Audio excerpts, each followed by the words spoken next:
Alors moi j'aurais tendance à dire oui, puisque j'ai suivi une formation au sein de l'ENSAT, l'École supérieure de Lyon, dans le département mise en scène, qui était encadrée à l'époque où j'étais élève par Christian Schiaretti et Guillaume Lévesque. Et c'est un moment très fort pour moi de mon parcours, où j'ai eu la sensation d'apprendre beaucoup. Je sais pas si on peut apprendre une esthétique, si on peut apprendre un goût, mais en tout cas, il y a quand même une forme de technique, il y a des outils pour mettre en scène, et ceux-ci, à mon avis, ils peuvent se partager, ils peuvent s'apprendre, et notamment comment construire une lecture dramaturgique, comment gérer un espace, comment diriger un acteur, une actrice, voilà, là, à mon avis, il y a des choses qui peuvent s'apprendre. Moi, j'ai rencontré des maîtres, en fait, femmes et hommes.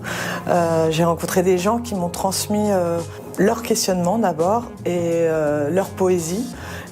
Et bon, je pense par exemple quand j'étais très jeune, j'ai rencontré Wajdi Mouawad. Ça a été une rencontre vraiment fondatrice, justement sur la nécessité d'être là au plateau. Il disait souvent, mais je veux savoir qui est là au plateau. Je veux comprendre ce qui vous anime dans ce geste de jouer et de raconter une histoire. Je pense que ça s'apprend, enfin du moins pour mon cas, je pense que ça s'apprend sur le tas, en faisant des spectacles ratés parfois et en allant voir beaucoup de spectacles aussi, en lisant beaucoup d'œuvres. Et petit à petit, on fait son outil quoi. Mais je crois que c'est long de faire son outil pour trouver sa forme et qu'il faut laisser le temps aux metteurs et aux metteuses en scène de trouver leur forme. Oui, au fil des spectacles. En tout cas, moi, ça a été ma façon de faire petit à petit. Je pense que ça s'apprend beaucoup en allant voir des spectacles, en se demandant comment on aurait fait, en regardant qu'est-ce qui nous a plu, qu'est-ce qui nous a déplu. Je pense que c'est aussi en allant à des expos, en écoutant de la musique, etc. Enfin, en se nourrissant un maximum d'images et de culture, en fait. Et je pense aussi qu'après, ça s'apprend. Il y a un grand apprentissage de management avec les acteurs, en fait, d'apprendre à parler aux acteurs, d'apprendre à diriger des équipes, à coordonner des équipes. Je trouve que c'est ça qui est vraiment intéressant et qui demande de la sagesse. Bien, on va accueillir le deuxième chantier, si vous êtes prêts, avec une introduction liminaire d'Olivia Burton et Gwenola David. Voilà. Et puis, je vous invite à vous installer. Il n'y a pas de placement protocolaire, donc vous faites comme vous le sentez. Bonjour, ça va? Installez-vous, mettez-vous plutôt au milieu. Voilà. Voilà. Alors là, c'est un duo que nous avons maintenant. C'est parti. C'est parti. Alors, donc, le premier constat concernant la formation initiale et continue est celle d'une offre jugée insuffisante. Tout d'abord, dans le cadre des formations initiales, elles semblent en manque. Alors nous avons, durant toutes ces éditions, distribué des sondages aux participants et aux participantes pour connaître un peu leur parcours. Et la lecture de ces sondages fait ressortir une tendance majoritaire, à savoir que très peu des participants et participantes ont bénéficié d'une formation à la mise en scène. Il a été rappelé tout à l'heure justement que cet art n'a été que très tardivement mis en place en France, mais depuis une vingtaine d'années, l'offre s'est étoffée et diversifiée dans les écoles historiquement dédiées aux acteurs, mais également les universités. Pourtant, elle reste manifestement limitée et perçue comme peu accessible pour nombre des metteuses et metteurs en scène, qui soulignent le peu d'élus, les limites d'âge imposées ou les difficultés de financement de ces études.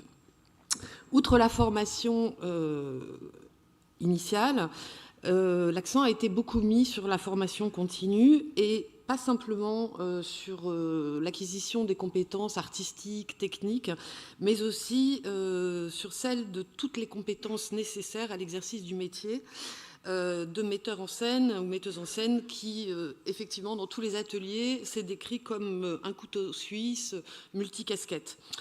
Donc, ces artistes ont besoin d'acquérir des connaissances théoriques, de les perfectionner, de s'initier pour certains et pour beaucoup même aux nouvelles technologies, mais surtout et en particulier en début de carrière, de se former à la structuration d'une compagnie, la production, la diffusion, la gestion des relations et des ressources humaines, ou encore la prévention des VHSS, les enjeux écologiques et l'éducation artistique et culturelle.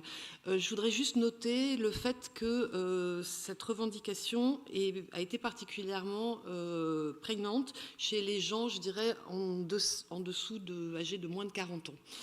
À cet égard, donc sur la nécessaire complémentarité des connaissances, l'ENSAT a été cité en modèle, car s'y côtoient des étudiants se destinant à différents métiers du spectacle, ce qui permet aux futurs metteurs en scène d'avoir une vision d'ensemble, évidemment, de la fabrique du spectacle, de mieux appréhender la réalité du travail de ceux qui seront leurs collaborateurs et collaboratrices et de constituer un réseau. Quelques propositions, c'est l'exact inverse du constat. Il s'agit de trouver les moyens de renforcer l'offre en école et en université. Il s'agirait aussi de diversifier les modalités et les lieux d'apprentissage, en particulier pour la formation continue. Par l'organisation de modules donc dans différentes disciplines, par exemple dans des ateliers, dans les centres de ressources tels qu'Arsena ou des agences régionales, ou à travers l'élargissement du dispositif d'appui conseil de l'AFDAS qui pourrait être étendu au-delà des questions RH et VHSS afin de répondre aux autres besoins. Outre le renforcement de l'offre, il a été aussi beaucoup question, évidemment, de la facilitation de l'accès aux formations, par exemple par l'augmentation des droits à la formation pour les metteurs en scène et la suppression du délai de carence entre deux formations. Mais se former ne se fait pas simplement dans les écoles, en début de parcours ou à travers des modules en cours de carrière. Cela peut et doit passer par plus de canaux de transmission. Et parmi ces canaux ont été évoqués l'apprentissage par la transmission. Ce n'est pas une nouveauté puisque c'est ainsi que la mise en scène s'est imposée dans les cursus de formation dans les années 90 en France, mais c'est simplement rappeler que la mise en scène est à la fois un art et un artisanat. Donc l'importance de l'apprentissage entre pairs par le partage de pratiques, par le partage d'expériences, par l'essai, cette idée qu'on apprend en essayant, qui est aussi un reflet de la société, c'est-à-dire une société qui évolue d'un modèle très vertical vers un modèle plus horizontal. Donc on est moins du sachant vers ceux qui écoutent, mais on est vers un désir d'apprentissage plus participatif. Alors on va appeler ça peut-être la pente douce. Elle peut prendre aussi la forme de formation en alternance parce que l'immersion dans des compagnies, eh bien, ça permet aussi d'apprendre sur le tas ces savoir-faire entrepreneuriaux qui sont indispensables, outre bien sûr les savoir-faire scéniques. Beaucoup de metteurs en scène très emblématiques de la scène française ont appris sur le tas. Et puis il y a donc encore la transmission donc intergénérationnelle et professionnelle qui a été citée auprès d'artistes expérimentés. Et là, on ne leur demande pas d'être des maîtres pour les imiter, mais on leur demande plutôt d'accompagner le geste créatif, alors le mentorat, le tutorat, l'assistant à la mise en scène. Ça permet aussi d'apprendre les autres métiers. Parmi les propositions ont été citées, eh bien, tout simplement cet encouragement à la mise en place de l'apprentissage par la transmission, d'avoir des espaces d'échange, de pratique, de stage, etc. Et puis, apprendre en essayant, ça rejoint cette notion d'expérimentation, c'est-à-dire encourager l'organisation de laboratoires où les artistes sont rémunérés et peuvent apprendre en essayant, en se trompant aussi. C'est comme ça qu'on aiguise son savoir-faire pour mieux maîtriser son geste créatif, se trouver aussi, trouver la singularité et également mieux connaître, appréhender les métiers de ses collaborateurs, que ce soit au son, à la lumière ou à la scénographie. L'autre constat qui est revenu beaucoup dans les différents ateliers, c'est la difficulté qui concerne les artistes émergents. On résume ça souvent par pas vu, pas pris. C'est-à-dire qu'un premier enjeu, pour eux, ça consiste à faire venir des professionnels pour découvrir le travail. Ce qu'ils ont souligné, c'était qu'ils avaient un accès difficile aux subventions parce que les critères étaient souvent mal adaptés aux compagnies émergentes, de la même façon qu'ils ont un difficile accès aux outils de travail et qu'ils pâtissent d'une faible structuration, manque de compétences pour la production, pour la diffusion, alors que c'est un petit peu le nerf de la guerre, évidemment, quand on débute.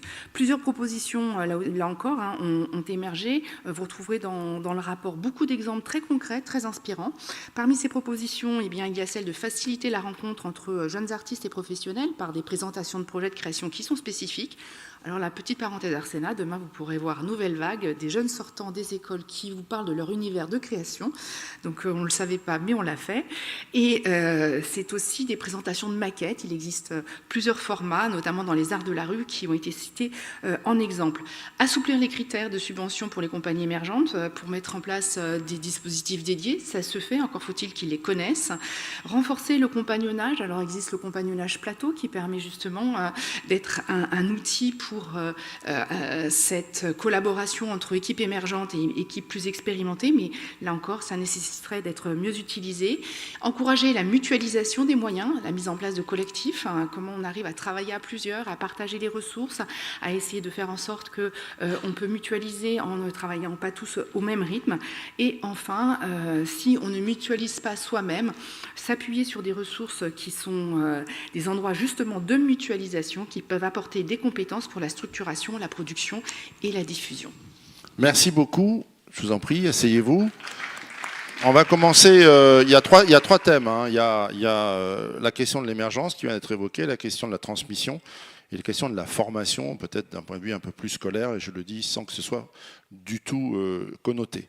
Donc, on va peut-être commencer sur la question de la transmission et du compagnonnage, puisqu'il semble que ce soit le vecteur principal, en fait, d'apprentissage de ce métier dit sur le tas. Et c'est vrai que quand on a discuté avec les metteurs en scène, ils ont souvent utilisé ce terme, sur le tas. Guy-Pierre Coulot, qui est ancien directeur de centres dramatiques nationaux, qui est metteur en scène de compagnie aujourd'hui. Je crois que tu as pratiqué ce compagnonnage, en tout cas que tu y crois beaucoup. Comment faire pour que ce soit plus efficace? Je prends un exemple. On a eu des propositions du type, on devrait obliger tout directeur de centre dramatique national à avoir 2 compagnons de route pour chaque création en mode transmission-apprentissage. Qu'est-ce que tu penses de ce type de proposition? Bonjour à toutes et à tous. Tout a été dit dans le rapport qu'on vient d'entendre. Et surtout, on a entendu des mots très intéressants. Apprentissage, compagnonnage, maîtrise tout à l'heure. Moi, je trouve que ce parcours illustre extrêmement bien une possibilité d'accès à la mise en scène. Je ne dis pas d'apprendre la mise en scène, parce que je pense que ce chemin est avant tout un chemin de découverte de soi-même. Chaque metteuse et metteur en scène ici présent le dira, on se découvre soi-même en faisant chaque spectacle. Donc ça, je pense que c'est très important d'y revenir. Au-delà de ça, je te remercie Stéphane de rappeler qu'effectivement, moi j'avais une proposition, moi, parce que peut-être il faut en faire aujourd'hui, pour ouvrir des questions ensuite. Je trouve qu'effectivement, je m'étonne d'ailleurs que ce ne soit pas institué depuis longtemps, je trouve que dans chaque centre dramatique national et dans chaque théâtre national, il devrait y avoir des compagnons metteurs en scène, puisque ce sont des établissements qui, par nature, sont dirigés par des artistes, femmes et hommes, metteurs en scène, metteuses et metteurs en scène. Donc je ne comprends même pas que ce ne soit pas déjà institué. Je le dis d'autant plus à l'aise que c'est effectivement ce que j'ai fait quand je suis arrivé à Colmar. J'avais installé un laboratoire. Et je pense que la mise en scène est effectivement un art. C'est ce que Gwenola vient de dire, et qu'à ce titre-là, c'est un laboratoire d'observation de ce que nous sommes, nous, êtres humains, dans le monde dans lequel nous vivons. Donc, la mise en scène observe à la fois ce que nous sommes et le monde dans lequel nous évoluons. À partir de là, je pense que ce serait effectivement le départ d'une transmission et d'un compagnonnage de la mise en scène que d'installer des laboratoires de la mise en scène dans chaque établissement. Ça ne coûterait rien du tout, ce serait très simple. Il serait peut-être même opportun de rémunérer les personnes qui seraient compagnonnes et compagnons. Ce serait la moindre des choses. On va faire le pont avec le débat précédent. Deux précisions. Il y a un dispositif de compagnonnage, me semble-t-il, qui existe. Il est un peu enterré, j'ai l'impression. Il est enterré pour quelle raison? Je ne sais pas, il faudrait demander au ministère de la Culture, parce que le dispositif existe et ce serait intéressant d'entendre les représentants du ministère s'exprimer sur ce point précis. Le syndicat national des metteurs en scène a aussi pour mission d'améliorer les conditions d'exercice de notre métier, de notre profession, de la mise en scène. Donc je pense que c'est légitime qu'on se pose cette question ici. dans le cadre de ces assises, qu'est devenu et que deviendra le dispositif de compagnonnage, c'est-à-dire au fond comment des artistes puissent être accompagnés par des compagnies existantes et déjà subventionnées. Ok, on a un tout petit effet Larsen sur le plateau, je ne sais pas si vous l'entendez, mais voilà, ça tend un peu à nous vriller les oreilles, comme il faut qu'on soit résistant pour toute la journée. Voilà. Si, on a entendu tout ce que tu as dit avec un petit effet Larsen, ce qui lui donnait un côté singulier. Donc, pour aller un petit peu plus loin, un espace tel que tu l'imagines, c'est aussi un droit à l'erreur. Bien évidemment. La mise en scène, j'ai envie de dire, on le sait tous, moi le premier, on ne fait pas tous de bons spectacles à chaque fois. C'est une recherche. On est obligé de chercher. Je le dis parce que ce qui est beaucoup remonté aussi des débats, c'est il faut être bon tout de suite, maintenant, dès le premier geste, alors que la notion d'apprentissage suggère qu'on apprend aussi en se plantant, pour dire les choses trivialement. Mais comme tout art, il se transmet au sein d'ateliers. Quand je pense aux artistes de la Renaissance, c'est exactement le cas. Et puis parfois, un apprenti, un élève de l'atelier, que sais-je, un peintre de l'atelier, un sculpteur, un graveur, dépasse comme ça les limites de cet atelier pour s'exprimer par lui-même. Vous savez, moi j'ai l'exemple de Colmar, où j'ai vécu pendant 10 années à travailler au Centre dramatique national, à la Comédie de l'Est. Il y avait Martin Schongauer, qui est un peintre de 1500 et quelques, qui avait pour projet d'accueillir Albrecht Dürer. Bon, il est mort avant, Dürer est venu dans son atelier, il a travaillé, il est devenu le grand Dürer ensuite. Je trouve que c'est exactement cet exemple-là qu'on pourrait avoir pour notre art à nous. Emmanuelle Gourvitch, présidente ou coprésidente, je crois, je vais peut-être me tromper, du CINAVI. Co-présidente ? Présidente, pardon. Présidente du CINAVI. Il y a toute une équipe avec moi. Il y a la question aussi que nous avons traitée, celle de l'émergence. Et de rentrer dans le métier. Alors on peut y rentrer par l'école, on peut y rentrer par le compagnonnage, on y rentre souvent tout seul. Est-ce qu'on peut être émergent toute sa vie ? C'était un peu la question que je me posais quand, en entendant le rapport que vous avez fait, c'est-à-dire que je pense que certains des 650 compagnies qui sont membres du CINAVI aujourd'hui ont le sentiment d'être émergents pendant des années et des années et des années.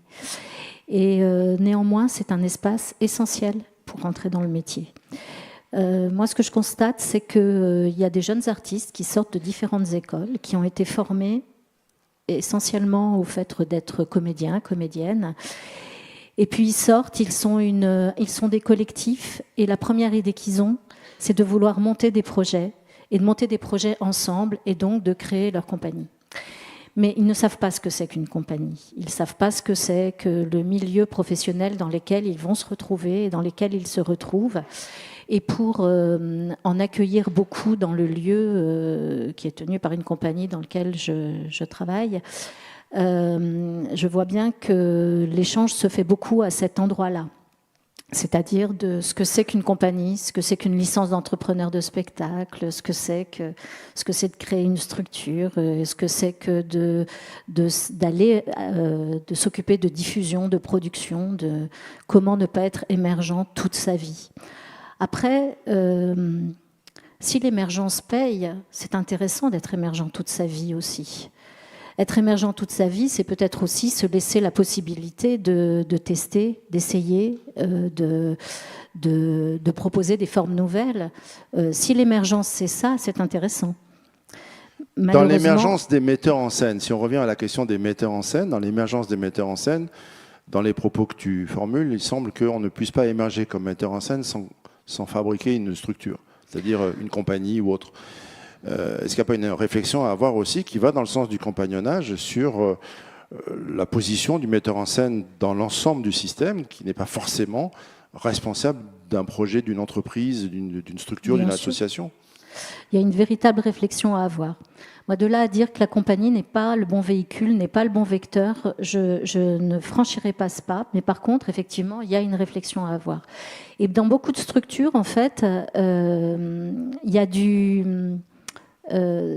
ça se fait de façon beaucoup plus horizontale en réalité. Même si dans le collectif, il y a des figures qui émergent pour prendre en charge la mise en scène, le regard extérieur, il n'est pas rare que dans ces collectifs-là, il y ait quelque chose de beaucoup plus horizontal qui se fabrique.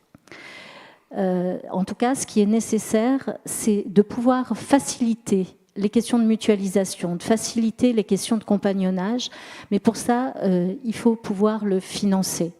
Le fonds PEPS pourrait être un moteur, par exemple, pourrait être un véhicule sur ce genre de choses-là. Ce qui signifie que la question du compagnonnage ne renvoie pas uniquement à l'institution, mais même au secteur même des compagnies. Exactement, le compagnonnage. Mais ça, c'est une réalité, en fait. Il y a beaucoup plus de compagnies que de CDN en France. Et il y a beaucoup de compagnonnages qui se font sans le dire, en fait. Qui se font de façon tout à fait invisible et qui se font malheureusement sans moyens. Okay. Et c'est ces moyens-là qu'il faut. Et c'est vrai que quand on entend les annonces de moins 130 millions d'euros sur le budget de la culture... J'étais sûr qu'on allait en parler. Eh bien oui, je suis sûre que je vais en parler. Ça nous inquiète, parce que cette question-là ne peut pas être évoquée sans la question des financements et du soutien à ces choses-là. Il faut que des jeunes gens puissent continuer à entrer dans le métier. Ça a toujours été difficile de rentrer dans le métier. Il ne faut pas que ça devienne impossible. Bien, merci beaucoup. On a sur le plateau, j'ai envie de dire, 2 ministères différents. Le ministère de la Culture, avec Didier Bruno, qui est responsable des enseignements supérieurs à la DGCA, et puis le ministère de l'enseignement supérieur, avec l'ENSAT, puisque c'est une école qui ne relève pas du ministère de la Culture. Donc, on va peut-être commencer par le ministère de la Culture, Didier. Il y a un impensé de la formation à la mise en scène dans ce pays. Je crois qu'on le savait avant de faire les assises, et ça s'est très largement confirmé par les échanges qu'on a eus. Et il y a aussi une demande qui a été formulée par les participants en disant on a à faire de la formation continue et de la formation initiale, parce qu'en fait, pour dire les choses bêtement, ça s'apprend. Aujourd'hui, comment expliquer que cette question-là, et je la renvoie au déficit d'analyse du métier qu'on a eu comme révélateur de l'invisibilité de ce secteur dans le chantier précédent, comment se fait-il que les écoles nationales supérieures du spectacle en France ne se soient pas focalisées sur cette impasse de l'enseignement supérieur? Bonjour à toutes et à tous. Alors, je te réponds. La crise de l'intermittence a débouché sur la mise en place d'un diplôme d'artiste-interprète en théâtre, donc le DNSP de comédien. On n'a pas pensé à cette époque, donc dans les années 2003-2004, à la mise en place d'un diplôme de metteur en scène. Néanmoins, nous sommes dans une maison qui a mis en place un master via PSL, donc qui s'appelle Jouer et mettre en scène, et donc qui est un master donc depuis cette année. Et certes, il y a peu de monde qui s'inscrit, mais il peut y avoir beaucoup de monde dans ce genre de formation. Il y a l'ENSAT également. Alors, ce qui est intéressant, c'est que l'ENSAT et le CNSAD, on passe d'abord par un diplôme de niveau licence, donc le DSP de comédien du côté du CNSAD. Pour l'ENSAT, ça peut être différents types de formations qui amènent ensuite à la mise en scène. En revanche, à Strasbourg, vous avez dans l'école du TNS une formation en direct de mise en scène, qui est de niveau Bac+3, mais qui n'est pas inscrite au RNCP, qui est un diplôme d'établissement. L'école du Nord souhaite mettre également en place donc, un diplôme. Donc à Lille, hein? À Lille, absolument, mais ce sera un diplôme d'établissement. Pourquoi? Parce que la taille critique des cohortes d'étudiantes et d'étudiants, c'est 2, c'est 3, c'est 4. On ne peut pas mettre en place un diplôme national en dessous d'une certaine épure. Voilà, c'est impossible. Nous avons 100 diplômés en DNSP de comédiens qui sortent chaque année. Ça a un sens. Mais voilà, si on a 3-4 par an, ça, c'est pas possible. D'accord. Les écoles nationales ont vocation à ne faire que de la formation initiale, ou elles pourraient aussi s'intéresser à la formation continue? Il y a un décret donc, pris au plan interministériel qui concerne toutes les formations de ce pays, de l'enseignement supérieur. Les diplômes sont accessibles par la voie de la formation initiale, continue, l'apprentissage, l'alternance, la VAE. Voilà, donc d'accord. Donc, j'ai le sentiment, je peux me tromper, que le besoin qui s'est exprimé n'est pas tout d'abord d'obtenir un diplôme, mais surtout d'accéder à une formation. Donc la réponse, elle est, je sais de quel endroit Didier Bruno parle. Il est au sein de la DGCA, responsable de ce secteur. Et la question du diplôme, elle est structurante dans l'enseignement. Mais le besoin, il est considérable. Là, on a identifié 10 884 personnes qui font de la mise en scène en France. Alors, ok, on va relativiser ce chiffre. Mais il n'empêche que la réponse aujourd'hui qui est apportée en termes de formation supérieure à ce besoin est très faible. Donc c'est pas du tout pour mettre la DGCA en difficulté, c'est simplement que collectivement, nous ne nous sommes pas posé cette question suffisamment. Est-ce qu'aujourd'hui, on peut ouvrir ce chantier avec le ministère en disant il y a un besoin en formation initiale, en formation continue, on y répond comment ? C'est une question qu'il faut que l'on réfléchisse. En tout cas, nous n'avons pas vu arriver la demande officiellement. Je crois qu'elle arrive aujourd'hui, en fait. En tout cas, ce n'est pas à moi d'y répondre. Je n'ai pas mandat pour le faire. Je sais. Mais alors, est-ce que Didier Bruno accepte de se faire l'ambassadeur de cette pensée et cette revendication collective ? Je pense qu'une pensée formalisée par un écrit émanant de la société civile ici présente, ce sera pas mal, quoi, voilà. Ok, bon, merci Didier, de cette fenêtre. J'ai pas encore une porte, mais c'est une fenêtre qui s'ouvre. Merci beaucoup. Merci. On change de ministère. On va passer à un autre ministère qui est celui de l'enseignement supérieur. Leïla Clarabi a suivi les assises à Lyon notamment. Je reviens sur la même question, c'est-à-dire c'était un peu injuste de dire qu'il n'y avait rien, c'est pas vrai. Ici, il y a une démarche qui a été engagée depuis quelques années, l'ENSAT le fait, mais en proportion, c'est très faible par rapport à la demande. Donc, on peut saluer ce travail qui est mené par les écoles nationales. Et l'ENSAT l'a fait depuis longtemps, avant même que tu n'en prennes la direction. Je crois qu'il y a son ancien directeur dans la salle. Mais aujourd'hui, comment renforcer la réponse à cet immense besoin de formation qui a été exprimé dans deux domaines, à la fois dans le domaine artistique et aussi dans le domaine, je dirais, de la gestion de projet. Alors, j'ai envie de commencer par une petite excursion parce que j'ai trouvé très intéressant cette analyse qui est faite sur le besoin en compétences entrepreneuriales. Et sur ce que tu viens de nommer l'impensé de la formation, la mise en scène en France. Et c'est vrai que, ayant été moi-même formée à la mise en scène en Allemagne, il me semble que, peut-être d'un point de vue historique, les pays qui ont commencé le plus tôt à penser la formation de la mise en scène en termes vraiment artistiques, à savoir transmission de compétences et de qu'est-ce qu'un geste artistique, sont, à ma connaissance, l'Allemagne et la Russie, c'est-à-dire deux pays où le théâtre était organisé en maison de théâtre et où la question du directeur de production et la personne qui prenait en charge historiquement toutes ces compétences managériales, entrepreneuriales, était déléguée à quelqu'un d'autre. Et donc la position du metteur en scène était avant tout artistique. Et j'ai envie aujourd'hui, moi, de remettre l'accent sur cette nécessité de formation artistique, de qu'est-ce que c'est que de former un geste artistique. Je trouve l'émergence des collectifs et de cette horizontalité dont on parle extrêmement intéressante. Et en même temps, il me semble aujourd'hui, à voir aussi tout ce qui se crée dans le paysage théâtral français en ce moment, voir aussi émerger un besoin de structuration, de mise en scène, c'est-à-dire de revenir à qu'est-ce que c'est qu'un geste artistique, qu'est-ce que c'est la mise en scène. En fait, on n'en parle pas beaucoup. On parle beaucoup des metteurs en scène et de leurs difficultés, mais pas beaucoup de qu'est-ce que c'est que la mise en scène. Et c'est à cet endroit-là, pour moi, qu'intervient la mission de l'école. Et ça a été nommé aussi, l'école, c'est le lieu de l'apprentissage et c'est le lieu de l'expérimentation. Et arriver à offrir dans les écoles des espaces d'expérimentation qui puissent être le lieu de l'échec sans conséquence, c'est-à-dire que, on le sait tous, les artistes qui sont en émergence, qui montrent des maquettes de travail, c'est à chaque fois une prise de risque énorme. Et on sait tous ce que ça signifie de rater une maquette de travail, quand les professionnels étaient au rendez-vous. C'est une chose terrible, on met des années à s'en remettre. La recherche de moyens de production et de reconnaissance s'en trouve beaucoup rendue encore plus difficile. Donc pour moi, la mission des écoles, elle est celle-là aujourd'hui.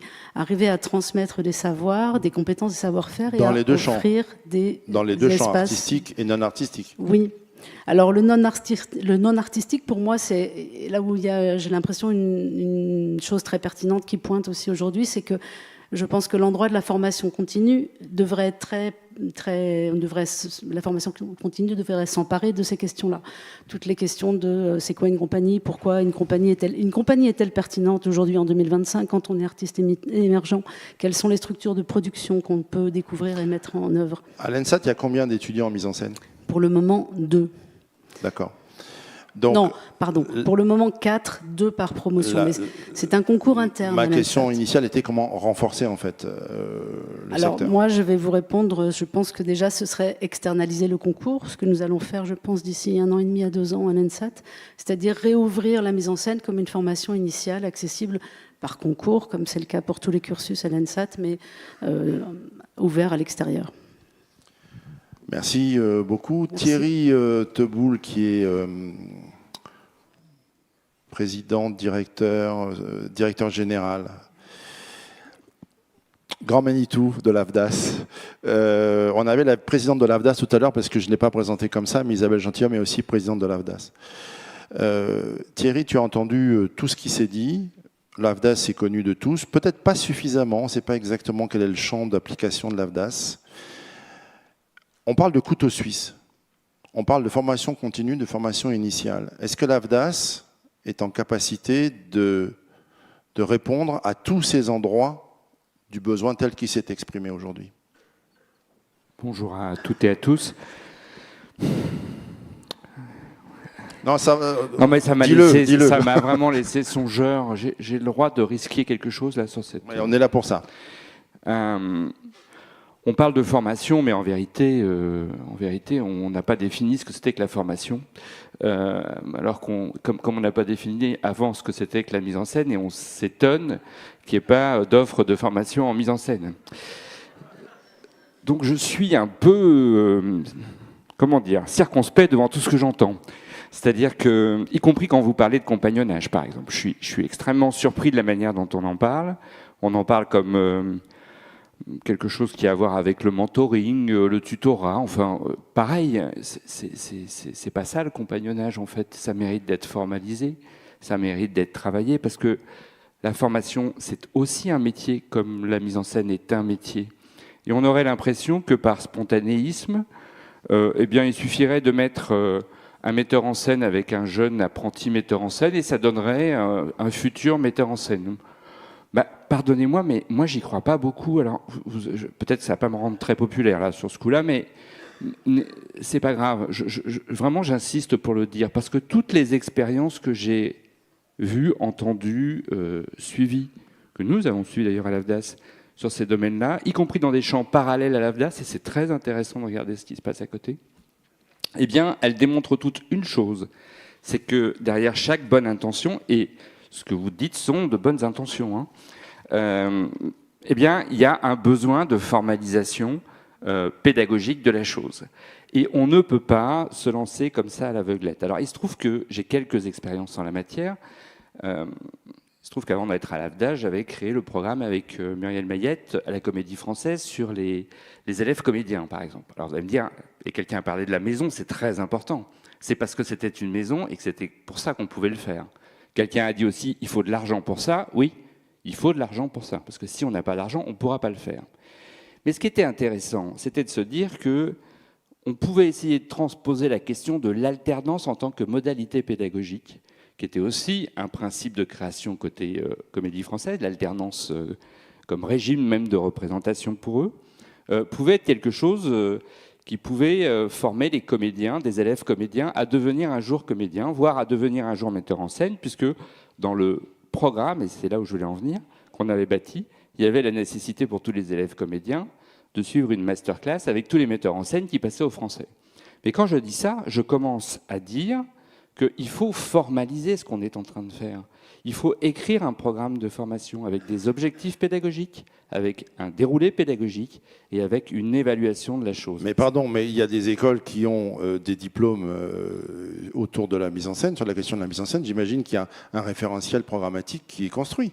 Non, mais bien sûr, je ne dis pas qu'il n'existe pas, je parle de ce que c'est que l'expérientiel et de ce que c'est que des formes d'alternance et d'apprentissage in situ. Ce qu'on appelle dans notre jargon l'action de formation en situation de travail. Parce que le principe que vous évoquez à travers le compagnonnage, il faut peut-être oublier ce mot parce qu'il nous pose un petit problème. Il vaut mieux parler probablement d'alternance et d'apprentissage. C'est quoi? C'est travailler en apprenant et apprendre en travaillant. Mais il faut qu'il y ait les deux. Il faut qu'on ait à chaque fois cette double dimension.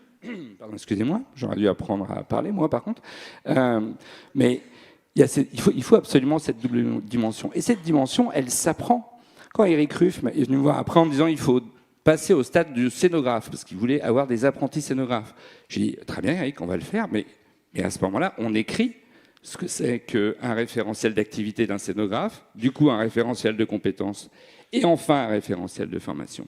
Et c'est pour ça que je salue la démarche qui est faite ici, quand même si je la critique par certains aspects. Je la salue parce que on crée à travers ce genre d'assises les conditions pour créer une offre de formation.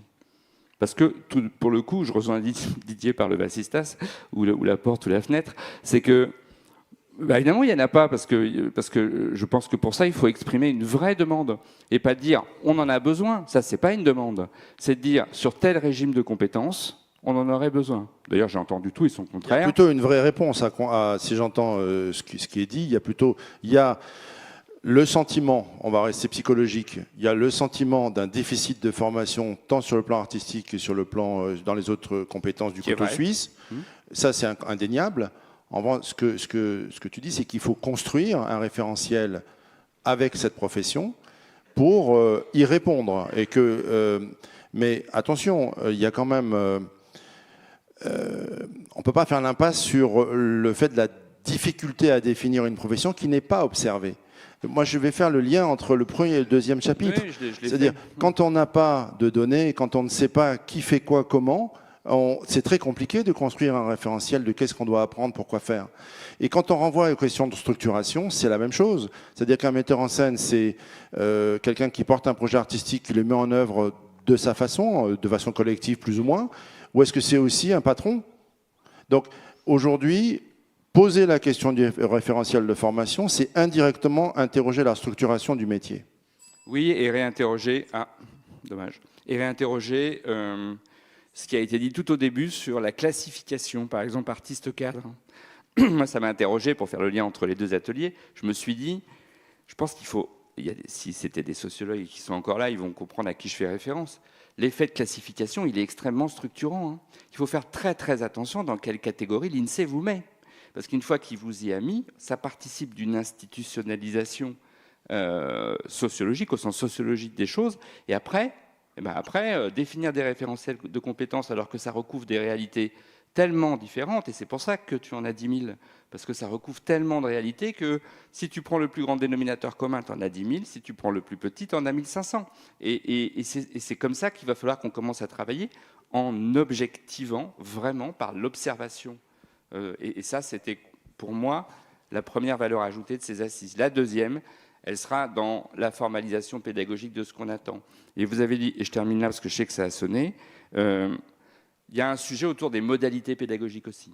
On n'est pas obligé de former sur tous les sujets de la même manière, et particulièrement sur les sujets qui ont à voir avec des compétences transverses qui ont été évoquées. Je pense qu'il faut qu'on utilise des acquis d'autres secteurs. Moi, j'ai accompagné, par exemple, dans le monde des arts plastiques, des choses du côté de Rennes qui étaient très intéressantes autour d'un site, allez le voir, qui s'appelle Artist Forever, où après avoir échoué à former les étudiants des Beaux-Arts à ce que c'était que l'entrepreneuriat, ils ont compris qu'il valait mieux les former après à cela, une fois qu'ils avaient fini les Beaux-Arts, parce que de toute façon, ça ne les intéressait pas. Et Ça les a intéressés après. Et ils ont dit, on va faire des petits modules à distance, allez voir, faits par des professionnels qui expliquent ce que c'est. Un peu ce que tu as fait en petite vidéo là, mais de façon plus détaillée. Comment on fait un dossier auprès d'un FRAC, comment on construit une exposition, c'est quoi les tarifs, c'est quoi son statut, on parlait des compagnies tout à l'heure, c'est quoi le meilleur statut pour faire ce qu'on a envie de faire, etc. etc. Ça, quand l'étudiant, Dian, il apprend, c'est pas forcément la chose qui l'obsède le plus au départ. Une fois qu'il en est sorti, et c'est là où il faut créer une séquence entre la formation initiale et la formation continue, une espèce de continuum, et c'est pour ça que ça s'appelle se former tout au long de la vie, c'est là où ça devient intéressant de poser des jalons un peu différents selon les périodes. En termes de méthode, très rapidement par une phrase, comment on peut, puisqu'on est rattrapé par la patrouille du spécialiste, comment on peut faire aujourd'hui pour que ce référentiel se construise? L'AFDAS ne peut pas le faire tout seul. Là, les professionnels sont là aussi pour expliquer ce qu'ils font. Donc, c'est quoi la modalité de travail pour avancer, pour construire ce référentiel? C'est un peu comme quand mon avocat me dit « dis-moi ce que tu veux, je t'écrirai les statuts qui vont avec ». C'est-à-dire que dites-nous ce que vous voulez, il faut faire parler les professionnels, il faut faire décrire les métiers. C'est ce que nous avons fait. Voilà, c'est ce que nous avons fait. Donc si on a aujourd'hui un simili de référentiel de compétences, eh bien, il nous faut maintenant un référentiel de formation, mais il faut faire ça dans le bon ordre. Dans l'orthodoxie pédagogique, on fait un référentiel d'activité, un référentiel de compétences et in fine un référentiel de formation. Donc on aura le soutien complet de l'AFDAS pour avancer. On l'a déjà eu, vous nous avez beaucoup aidé et il faut vous remercier.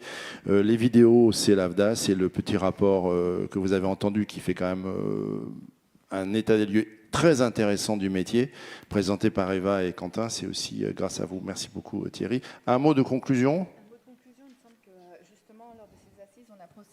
Dans le bon ordre, puisque tout à l'heure je parlais de l'évolution du statut et de la définition du metteur en scène. Donc ça, c'est effectivement un premier chantier à ouvrir, et je voulais faire un lien entre l'émergence et la formation, puisque qui dit formation dit souvent dispositif d'insertion professionnelle. Et ce qui manque pour beaucoup de metteurs en scène, metteuses en scène jeunes qui cherchent à émerger, ce sont ces dispositifs d'insertion professionnelle qui n'accompagnent que ceux qui sont élus dans les écoles nationales supérieures qui peuvent délivrer ce type de diplôme. Or, là je vais changer de casquette, je vais prendre ma casquette Arsena. Nous proposons énormément de modules et d'ateliers gratuits parce que on est face à de jeunes équipes qui n'ont pas forcément encore de droit à la formation et qui ont besoin d'avoir un minimum d'outillage. Et pour poursuivre et rebondir sur ce que vous disiez, et là je me réfère à une expérience professionnelle auparavant, c'est vrai que quand ils sont dans les écoles, en général, ils sont focalisés sur leur geste artistique.